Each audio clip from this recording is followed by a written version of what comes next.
Nu labi, paldies par zvanu, Jā. par brīdinājumu. Ja no manis vairāk nekas nav vajadzīgs, tad... Nē, protams, man nav vajadzīgs.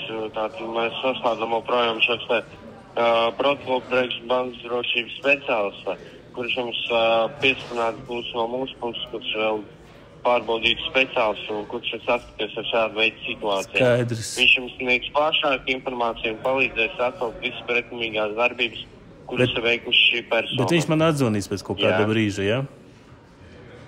Jā, kad es sastādīšu jums šo protokolu, vai no es arī ar viņu savienošu caur savu līniju, tāpēc, ka mums arī audio ierakstu vajag no viņa puses. Tātad. Labi, varbūt jūs uzreiz varat izdarīt to? Nu, ja jau mēs sākam šo te sarunu.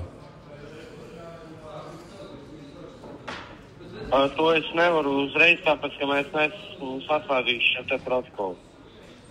Nu, skaidrs. Nu, labi, gaidīšu zvanu. Jā.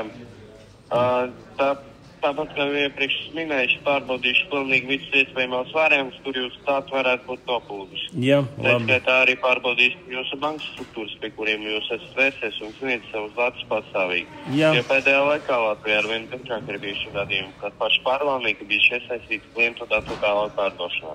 Pēc kā klientiem rodas dažādas problēmas, kas arī tikt jums. Tāpēc precizēt bankas struktūru nosaukums, kuros jūs esat sniedz savus datus, tas no kurienes potenciāli varētu rasties šī nopūta. Skaidrs. Labi, liels paldies. Visu labu. Gaidīšu zvanu.